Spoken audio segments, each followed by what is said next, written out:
It was hard. It was very hard, but we were successful in it. And everything was kind of moving. We were selling a lot of produce, and people were coming, and people were excited, and they were buying some of the home and garden line fertilizer, and we're helping people there. And then something happened across the globe, which kind of shook everybody, which was COVID. You're listening to How I Grow This, exploring stories of gardeners from across the globe as we learn from their biggest tips and tricks to some of the things not to do. I'm your host, Luke Hammond. Hey everyone, Paul here with Seedtime and Luke, and we are here with a brand new podcast for you all, How I Grow This. I'm very excited about this, and just going to do a quick little introduction. We're going to have a little chat back and forth together, but this podcast we are very excited about releasing because we are going to be diving into how we grow different things, but not just us, actually. We're primarily going to be interviewing and inviting on special guests, and we'll talk about that more in a little bit. But Luke, what are you most excited about with the How I Grow This podcast? I think what I'm most excited about is just the lineup that we have, just the people that are willing to jump on and have conversations of their story, and then really digging into more context for the specifics of their growing zone.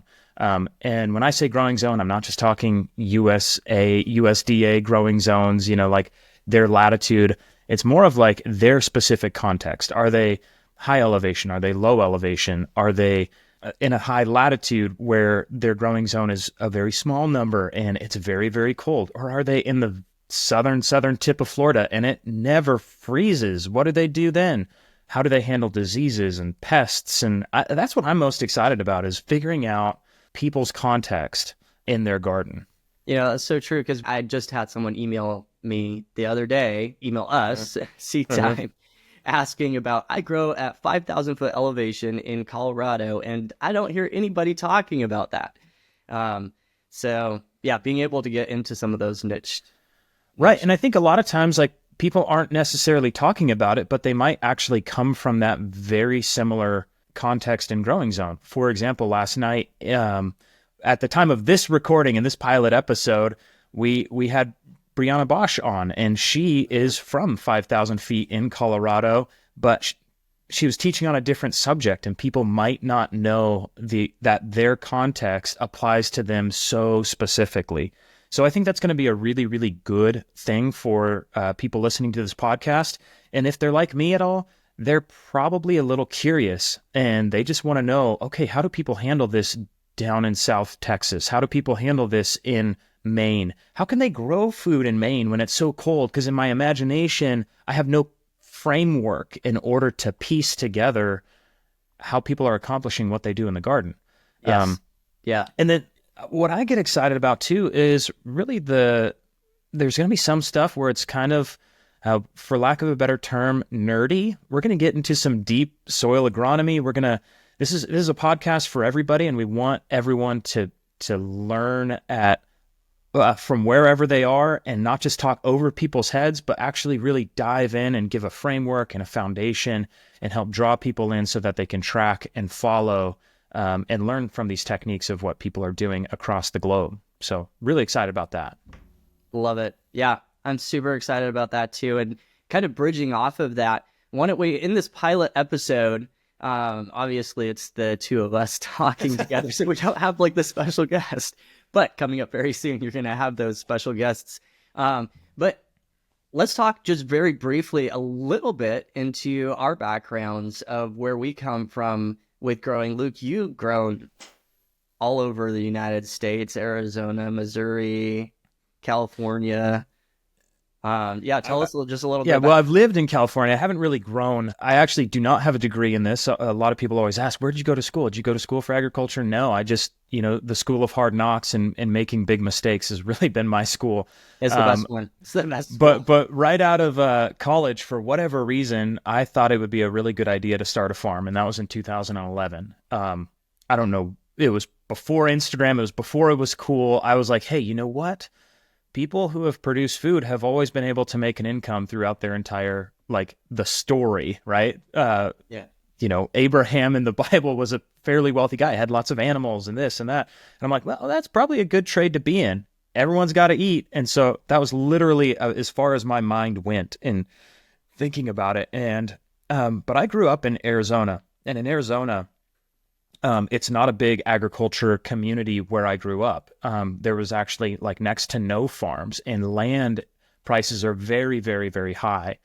And in order for me to break into that world, I actually ended up starting a partnership with a guy. He had land, he was older, he had some investment capital that he wanted to do, and I had youth and energy and vigor and the ability to work the internet to try to research some stuff. And we kind of started market gardening because that was the only way that we could create some level of income off of the land available. Because in big ag or agriculture in general, typically land is the biggest impediment to entry.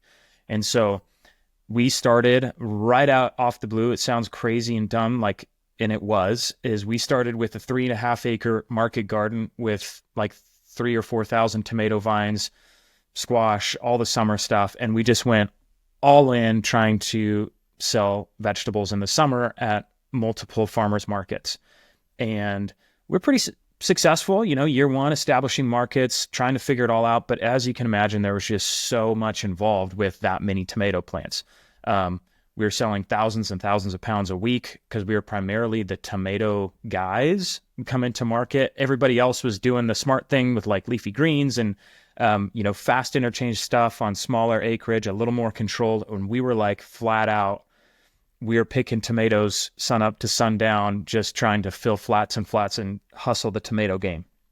But it was in that I really kind of got the agriculture bug, or the agriculture addiction is what I call it. I say I have a bad farming addiction now. And so fast forward some years, I transitioned out of that, jumped into something that my degree was in, which was more like in the Christian camping world. I did a lot of outdoor life sports stuff and high ropes and whitewater rafting, guiding, and all of that kind of stuff. And we kind of lived that life, my wife and I, for a number of years, until we found out that we had our first son on the way, a kid on the way. And I had that Papa Bear moment, and I was like, oh, I need the American dream. I need a white picket fence. I want a farm with, I want that. And I want that lifestyle to raise my kids in. And so I was looking and trying to figure out what I was going to do occupation-wise. And, everything kind of worked together. And we ended up buying my father-in-law's farm in the Midwest in Southeast Missouri in 2015. And so in 2015, we moved across the country from Arizona, boom, and landed in Southeast Missouri, where I wanted to start doing all the things in gardening. However, I was a conventional grower. I didn't really know it. I believed and told the tale of naturally grown, and I believed, in my opinion, I'll call it a lie now, but I was 100% bought in that a plant couldn't tell the difference between what kind of input it was, whether it was synthetic or organic, and that organic was really a myth. Because when I had commercially grown in 2011 in my area, anybody at the farmer's market that said was organic, their produce just didn't look very good. It was kind of eaten up or falling apart. It was not near as good. And I would bring in these shiny, beautiful zucchini that were like flawless because I had sprayed or I had put some stuff in the drip line that was a systemic, insect killer and repellent. And so I had this beautiful, great tasting produce because I was growing conventionally. Had I stayed on that track on that same farm, I would have continued to experience more and more problems. But because it was early on in the life of that farm, I never experienced those problems. So anyway, it was in 2015 that I started. I was actually kind of like, I would say fairly outspoken against the organic movement, and I wanted to prove it wrong. And so I was several years late to the game, but I watched the documentary Food Inc. And in Food Inc., if you've seen it, it's a documentary on the book by Michael Pollan called The Omnivore's Dilemma. but they basically just present a story of what the American food system looks like. And in that, there is this farmer, and he just stood out to me with the eloquence of his words and what he was saying. And I was like, I think he's got a point there. I think that's probably something that I should look into. And so I'd actually set out to try to prove this organic movement wrong. And instead, I totally got converted. And that farmer's name was Joel Salatin. And so I'm really excited. I think we're going to be able to interview him and just talk about his experience in the garden. He's not known for gardening, but he's one of the most well-known regenerative farmers in America. So we're excited to have him on. Hopefully we can get him on, fingers crossed. But in that, I just went all the way into this wormhole dive of sustainable practices, regenerative practices, organic movement, inputs, soil health, and just kind of haven't come out of that dive. I'm still like, I still feel like I'm free falling in it. It's never ending. Yeah, and it is never ending, and it's like, oh no. And so since 2015, I've been in that. And along my journey, as I was jumping into that, I went all in on my homestead, because at that point, remember, I have some kids, or a kid turning into quickly 2 kids, and I have this 30-acre farm in Missouri that was like my playground of regenerative agriculture. So I'm doing all the things. I'm doing the pigs. I'm doing the chickens. I've got the orchard going. I've got a greenhouse built. I've got a large garden. We're putting up food. We're doing it all. And I'm subcontracting and working with a soil health company called AgriGrow at the time. And I started doing some trials for them in the greenhouse and working on some products with them as they were helping me out and get going. Just research, just replicates of, okay, what's working. They would bring me product. I would tweak it in the greenhouse. I would run side-by-side trials and see the efficacy of seed coating was particularly what I was working on there. So fast forward a few years, in 2018, my wife and I felt like we were called back to Arizona, which is my hometown, my roots. And so we leave what I was doing there. I was actually on staff at a church, and I moved back to Arizona and started farming again. And so we jumped in a lot more controlled this time, scaled everything back. I'm actually began selling some soil prebiotics and this fertilizer that I'd come to use and trust and believe in, and started using it with great success and trying to follow the principles of Joel Salatin. And so my family moved into a fifth wheel because we didn't want to do debt. And we lived in a fifth wheel with 3 kids at this point on ground that we didn't own, just to prove kind of that you can farm if you start from nothing with no money, you can do it. And it was hard. It was very hard, but we were successful in it. And everything was kind of moving. We were selling a lot of produce, and people were coming, and people were excited, and they were buying some of the home and garden line fertilizer, and we're helping people there. And then something happened across the globe, which kind of shook everybody, which was COVID. And I was on lease ground on a chuck wagon dinner show. And a chuck wagon dinner show is kind of like a Wild West experience where people would come and listen to Old West music and enjoy that. And then my garden was built right next to the parking lot of this chuck wagon dinner show. So high exposure, about 30,000 people would come through there a year. And then all the locals would come and buy vegetables. But it was a nice synergistic relationship between this chuck wagon dinner show and my farm. And so I lived on site, kind of managed the property, keeping it safe at night and all that kind of stuff. That was the arrangement. So entertainment industry and COVID meets farm. Entertainment industry completely had to close down and collapse. And I was left farming and thriving in that. It was doing really, really well. However, because of the ownership needing to change hands, and they were at retirement age, and the business was now shut down, they looked to sell the property, and I was on lease ground. And so I was like, oh no, what are we going to do? And we, at that point, the Midwest was kind of in our blood. We liked the green grass. We missed the water. This is Arizona. Like, we don't have as much green grass and water. and we didn't really know what we were going to do next. And we ended up moving and transitioning back to the Midwest. And it's been a great shift. And I ended up coming on staff at AgriGrow. And then I ended up meeting a bunch of people and continued to farm, transitioned off staff at AgriGrow and continued to farm, and got connected up with Seedtime. And Paul continued to, I won't say twist my arm, but just say, hey, will you do more with us? Will you do more with us? And, I was telling the Seedtime story, and that's where we are today, starting a podcast and interviewing people and all the people that we've met along the journey. Yeah. And my story continues to get more and more insane. So, yeah. So what Luke didn't tell you is that he is an amazing networker. And so like all of these people on the podcast that we're going to be interviewing are thanks to your like hustling it and getting to know everyone and connecting between like influencers and other really regenerative growers, like expert growers. Uh-huh. I remember one of the first people that you connected us with was Ray Tyler, and we should have him on for an episode. Ray Tyler is an awesome grower as well. So just talked with Ray last week, and he's excited to come on. Oh, sweet. Awesome. Yeah. Nice. So yeah, so much in store. Thanks for your story. I think that gives such context to the podcast here, right? Yeah.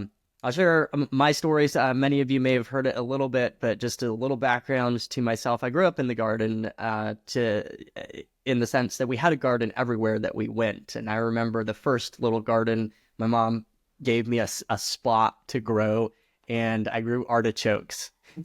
Why? Why did you pick artichoke? Yeah, that was like my first memory of what I chose to grow. It's artichokes. I liked them. They were good. So then fast forward over the years, my dad ended up partnering with his brother on family farm in Middle Tennessee. And I grew with the family business. We were growing 50 to 70 different varieties of vegetables, herbs, and berries year round. That farm went through its ups and its downs. We were in the school of hard knocks as well. I said earlier, that's the best school. It's also the worst school to learn from. But anyways, after working multiple years with the family business, I just didn't feel a calling to continue commercially farming myself. So I branched off and started teaching people how to grow their own food on a home scale level, on a homestead level, did a lot of online classes, built an online course. And then that slowly evolved and has turned into Seedtime and what we are today, with not only classes and training and stuff, but probably the thing that most people know us by is the Seedtime software that makes it easier to know what to do in your garden, when to do it, get organized, and all of that kind of stuff. But then from time to time we do events.